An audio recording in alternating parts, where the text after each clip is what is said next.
Hi hello friends, welcome back to Media Talks. நான் உங்கள் மௌனிகா. இந்த வீடியோ முழுக்க முழுக்க எனக்கு விருப்பமான வீடியோ. நான் மட்டும் இல்லை, ஃபேன்ஸ் எல்லாருமே ஆசைப்படுற மாதிரி ஒரு வீடியோ. இது நடக்குமா நடக்காதான்னு எனக்கு தெரியல. இப்படி நடந்தால் நல்லாயிருக்கும்னு எனக்குள்ளே ஒரு பர்சனலாக ஒரு தாட் இருந்துச்சு. சடனாக தோணுச்சு. ப்ரீவியஸ் வீடியோ பேசும்போது எனக்கு அந்த தாட் வந்துச்சு. அதை கூட ஷேர் பண்ணலாம் அப்படின்னு சொல்லிட்டு. என்ன அப்படின்னா, ஸோ காவேரி அங்கேருந்து கிளம்பி வந்துட்டாங்க. ஸோ காவேரி வந்து வீட்டில் சொல்லிட்டாங்க, நான் 1 வீக் வந்து கொடைக்கானலில் போயிட்டு தனியாக டைம் ஸ்பெண்ட் பண்ணணும்னு சொல்லிட்டு வீட்டிலேருந்து கிளம்பி வந்துட்டாங்க.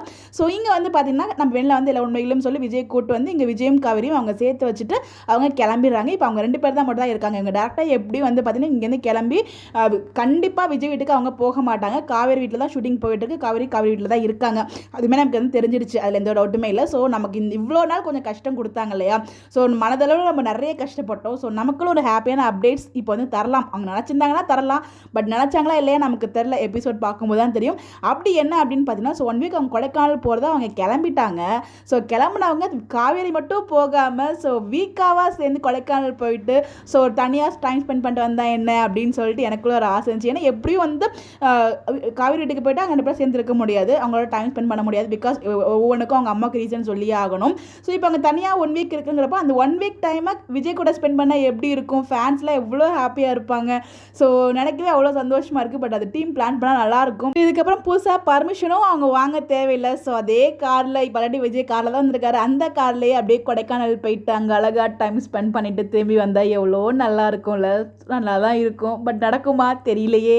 ஸோ நடந்தால் நல்லாயிருக்கும். இது என்னோட பர்சனல் ஒப்பீனியன். ஸோ நிறைய பேருக்கு இந்த ஆசை இருந்திருக்கும், நிறைய பேருக்கு தாட்டும் இருந்திருக்கும்.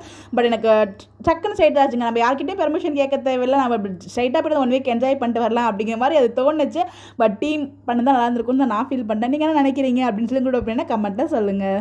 ஏன்னா திருப்பி வந்து பார்த்தீங்கன்னா அந்த மாதிரி ட்ராக்லாம் இருக்கவே இருக்காது. அவங்களுக்குன்னு தனியாக ஸ்பேஸில் இப்போ கொடுக்க மாட்டாங்க. அகைன் வந்து காவேரி அங்கே போவாங்க. அகைன் ப்ரெக்னன்சி ட்ராக் ரிவீல் ஆகிடுச்சுன்னா எப்படி அவங்க அம்மா ஒத்துப்பாங்க. பட் அவ்வளோ சீக்கிரம் அதை ரிவீல் பண்ண மாட்டாங்க. பசுபதி வர வந்து பார்த்தீங்கன்னா என்ட்ரி கொடுத்துருக்காரு. ஸோ அங்கே ஒரு ஃபைட் சீன் நடக்குது. இதெல்லாம் ஷூட் பண்ணியிருக்காங்க. பட் அவங்க 2 பேருக்கான தனியான ஒரு டைம் ஸ்பேஸ் ஷூட் பண்ணியிருக்காங்களா இல்லை? அப்படி பண்ணியிருந்தா நல்லாயிருக்கும். 2 பேரும் சேர்ந்து கொடைக்கானல் போனால் ரொம்பவே நல்லாயிருக்கும். நான் ஃபீல் பண்ணேன். முடிவெடுத்து தான் எடுத்தாங்க காவேரி மட்டும் போகாமல் வீக் அங்கே இருந்தால் கண்டிப்பாக இருக்கணும் இல்லையா? வீக்காவாக சேர்ந்து போனால் நல்லாயிருக்கும். அந்த 1 வீக் அழகாக டைம் ஸ்பெண்ட் பண்ணலாம். பார்ப்போம் என்ன பண்ணுறாங்கன்னு சொல்லிட்டு.